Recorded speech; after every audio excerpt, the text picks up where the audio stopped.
말씀인 마태복음 25장 1절에서 2절입니다. 그때의 천국은 마치 등을 들고 신랑을 맞으러 나간 10처녀와 같다 하리니 그 중에 5은 미련하고 5은 슬기 있는 자라.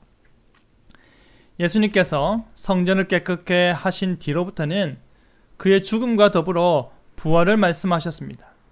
그리고 마지막 날에 일어날 일들에 대해 미리 말씀하시면서 그 끝에 그의 재림을 전하셨습니다. 그리고 나서 그 말세의 시대를 살아야 하는 그리스도인의 자세가 어떠한지를 10처녀 비유를 통해 말씀하시는데요. 슬기로운 자가 되자라는 제목으로 말씀이 주는 교훈을 함께 나누겠습니다. 예수님께서 말씀하시기를 종말의 때에 천국은 마치 등을 들고 신랑을 맞으러 나간 10처녀와 같다고 합니다.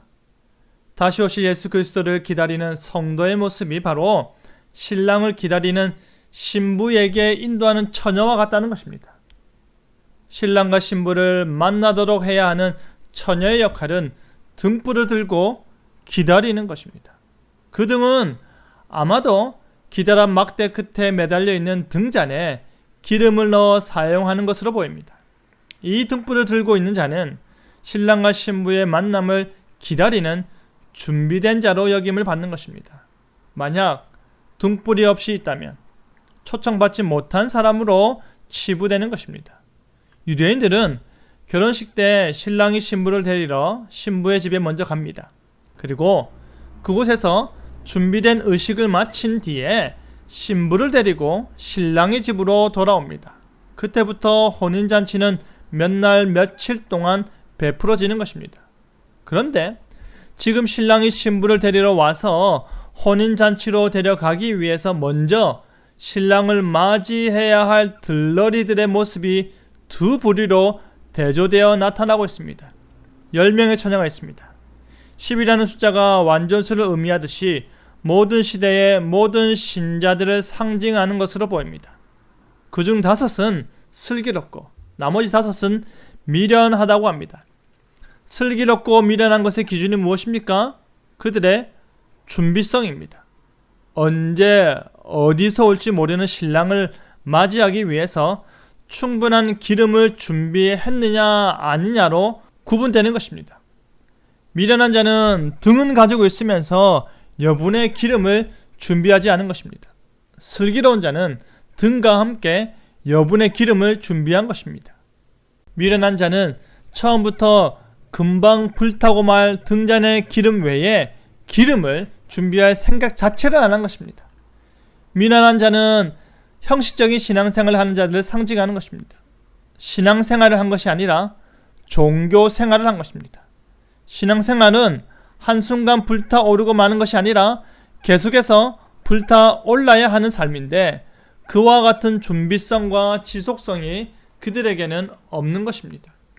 이에 미련한 자들은 꺼진 등불로 인해 여분의 기름을 사러 가게 됩니다. 그 사이 신랑이 왔고 준비하며 기다리던 5처녀는 신랑을 신부에게로 인도하고 신랑과 함께 혼인잔치에 들어가게 되었습니다. 문이 굳게 닫힌 후에 미련한 처녀들이 와서 주여 주여 우리에게도 혼인잔치의 문을 열어주소서 하고 외쳤지만 문은 다시 열리지 않았습니다. 그들에게 들려온 음성은 오직 내가 너희를 알지 못하노라 였습니다. 사랑하는 성도 여러분, 주님께서 오실 그날과 그때는 아무도 알지 못합니다. 내가 판단하고 내가 예상하는 순간에 오시는 것이 아닙니다. 오직 아버지 되신 하나님께서 뜻하신 그날의 때가 차면 주님께서 오시는 것입니다. 그러니 우리는 깨어 있어야 하는 것입니다. 우리는 우리의 신앙생활을 게을리하면 안 되는 것입니다. 계속해서 깨어있는 신앙으로 주님을 바라보며 살아야 하는 것입니다. 다른 사람이 준비했다고 해서 그 믿음이 나에게 주어지는 것이 아닙니다. 다른 사람이 깨어있다고 해서 그 믿음이 나를 구원하지 않습니다. 내가 깨어 있어야 하고 내가 믿음 있어야 하고 내가 슬기로운 자로 인정받아야 하는 것입니다. 내가 너희를 알지 못하노라가 아니라 내가 너희를 너무나도 잘 아노라의 음성을 듣길 바랍니다. 그리하여 슬기로운 그리스도인의 삶을 살아가는 저와 여러분 되기를 간절히 바랍니다. 아멘.